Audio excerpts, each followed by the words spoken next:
May isang adlaw na tanan mga igsoon ko diya sa Ginoo nga kanay puntaron mga igsoon sa atong pagpadayon sa atong pagtuon o pagkumalandong diya sa pulong sa Ginoo.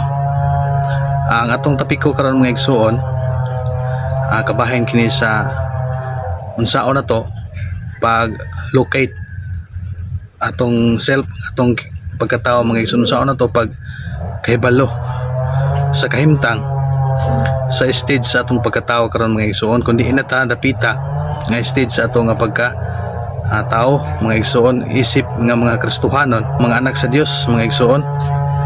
Kay dili lang day mga igsoon nga kutob lang ka nga makonvert ka o mutuo ka sa Ginoo o nabautismuhan ka mga igsoon nga dihar ka kutob.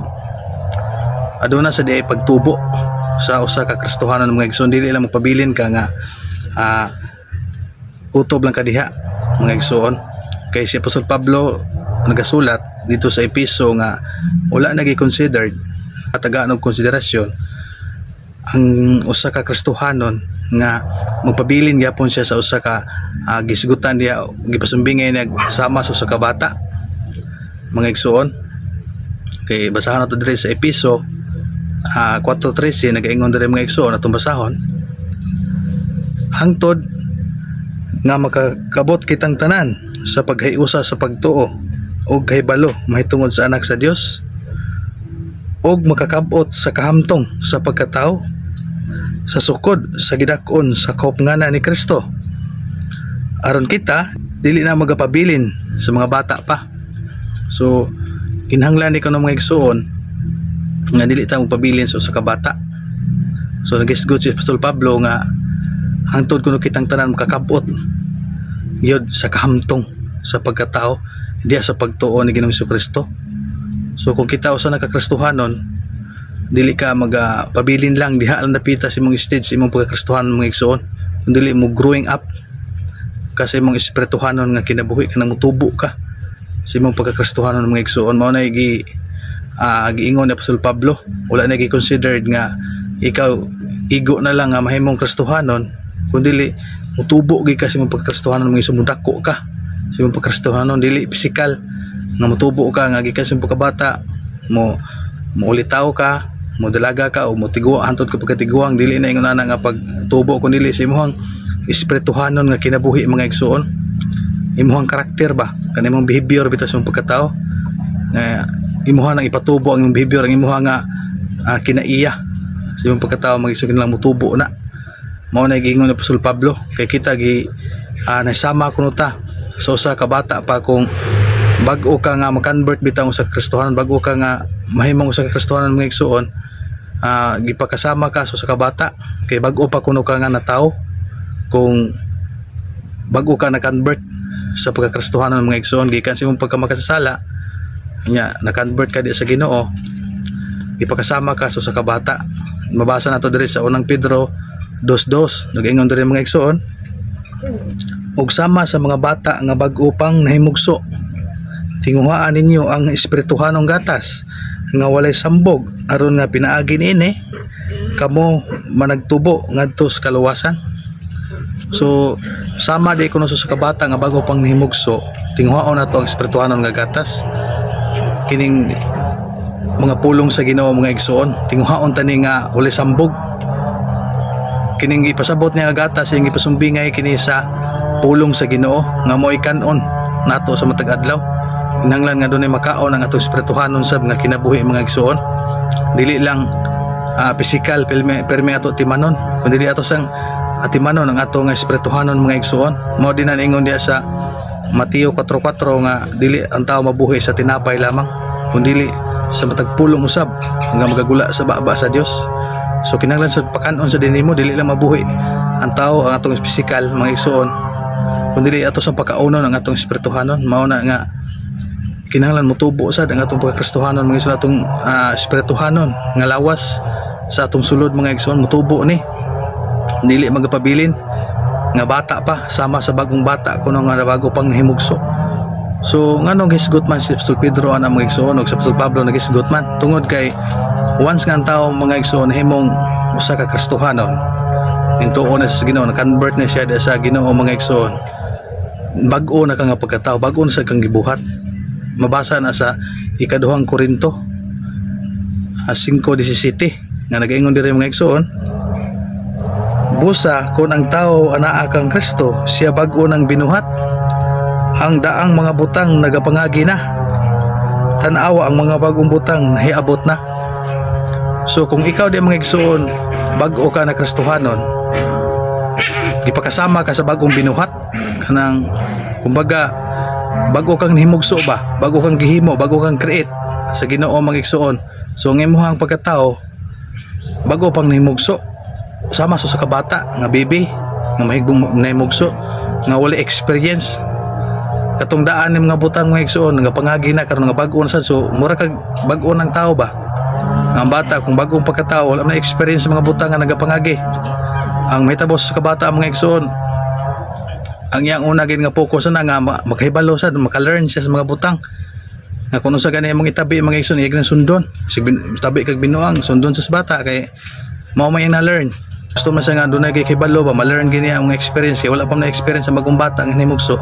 Yun ana sa kuno to pagkatao nga kita sa to pagkakristohanon, kung bago na kang kristohanon mga igsoon, kinahanglan sa ka dunay ma-learn siya, dunay mo pakaon nimo. Kaya ang bata mga igsoon kung di na no pakanon, di na kabalo mo ilis, dili na siya mukaon sa kagulingon, so dili na siya mabuhi ang bata nga bagong himugso. Mao sa nang pagkakristohanon nimo, kinahanglan kung bago kang convert, bago kang nahimong kristohanon mga igsoon, kinahanglan doon mo pakaon nimo sa pulong sa Ginoo, kinahanglan kakaon ka para mo tubo ang imong pagkakristohanon, dili na mamatay, dili mo pugok ba. Example na convert na ka, nga kristohanon na ka, dili bitaw ingon nga mawala ka, mo kapadayon jud ka hantod mo dako ka, hantod nga malangit ka mga igsoon. Matinguha gini mo mga igsoon ang espirituhanong gatas ba nga mao ang kaluwasan. So kinahanglan motubo ka sa pagkristohanon, dili kay diha lang kakutob nga nantuo na ka nya, dili ka motubo nya, backslide na sa ka, mawala na sa ka sa pagkristohanon, balik na sa dili nga nang kuan sa kristohanon mga igsoon.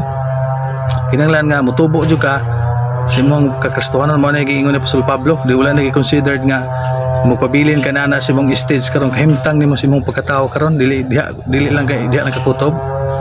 Padayon jud ka mga igsoon, hantod mo hamtong kuno ka sa kahibalo ug pagtuo diha sa Ginoong Hesukristo. So hangtod gyud nga mohamtong ka, mahimo kang manhood, perfect man, o mahimo ka mga igsoon nga matured na diha sa Ginoo. Kung matured ka sa Ginoo mga igsoon, bisan saon para ka og pasakit og istorya, pamitabo sa imong kinabuhi mga igsoon, mga pagsulay man, di jud ka mo backslide, di jud ka mo atras, di jud ka mapalong, di jud mamatay ang pagtuo sa Ginoo nga naman matured na ka. So mao'y gusto ni Apostol Pablo nga matured ka sa imong pagkristohanon. Kaya ang kitabuhi sa ka bibi mga igsoon, durante kay nang ang kuan jud na yang kinaiya, dali kayo malingla ba, dali kayo madala sa mga istorya mga igsoon, dali kita madala, ilabi na sa kalibutan karon mga igsoon, dali kayo madala ang usa ka kristohanon, makasabay dayon sa kalibutanon ng mga butang nga naman ignorante man, inosente, walay experience sa mga matured nga mga pangitabo mga igsoon. So may gusto sa Ginoo nga matured ka. Unya ginisang kinabuhi sa kabibi mga igsoon, dali kay na mahiubos, gamay ganing kuan mga igsoon, hiubos dayon. Wala nagpasabot mga igsoon nga dugay na kang kristohanon, nagiuban imong ulo, pila na ka years nga nakristohanon, nga matured na ka, dili ingon tanan ingon ana, kung dili basihan ang imong kagulangon sa imong pagkristohanon o imong pagkakadugayon. Ang basihan mga igsoon sa imong kahimtang kung unsa ang imuha karon nga kanang gitawag og karakter, kan imong batasan ba sa imong pagkristohanon. Kung humo kay ka mahiubos mga igsoon, humo kay ka masuko, murag naa pag ka sa bibi nga mga stage sa mga igsoon, delikado pa kay imong kinabuhi ana, kay lagmit mo na mapaong kung wala mo pakaon na pakanunon pagkaana hinoon. So dili kita dapat ning kinamhamtong kita sa to pagkristohanon. Mao na gikuan ni Apostol Pablo, iyang gidasig sa mga kristohanon sa Epeso. Ug si Apostol Pedro sad iyang gidasig mga igsoon nga maninguha kita nga mudako ta sa to pagkristohanon, dili kay magpabilin tang gyapon inana atong batasan nga dali kita mahiubos, dili kita masuko mga igsoon. Kung dili Paul gyud kanang perfect man, kanang hamtong kita, mature kita mga igsoon, bisag unsa mitabo wala ra, may clipper nimo na makasabot ra ka sa sitwasyon ba mga igsoon. Mao na gusto sa Ginoo kanang mahamtong jud ka sa imong pagkristohanon. So mao na mga igsoon, kung tan-awon nimong imuhang kinabuhi karon, kung napaka sa unang stage, napaka sa babyhood, napaka sa bata mga igsoon nga pagtuo, panikamuti na ay kumpiyansa na basig mapaong nimong pagtuo mga igsoon. Kinalang pagkanon na Hinoon, kanon kagahi unta gatas pagapon kanon kay inana imong kinaiya sa imong pagkristohanon. Napaka sa stage nga yun ana nga mga igsoon, baka nang bata pa nga stage, kinanglan pang mutubo mayo, wala pa gay nagkakabot sa childhood kanang mga bata mga igsoon nga nag-edad og mga kuan city 8 ngadto sa 13. So mo na sunod nato nga topiko mga igsoon kanang childhood.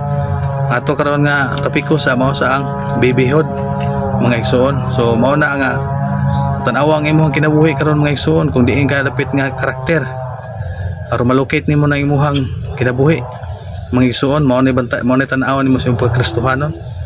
So karon dili lang sa takutob mga igsoon, sundin ninyo kaysa sunod na sa nato nga topiko mga igsoon. Mao na sa dang childhood.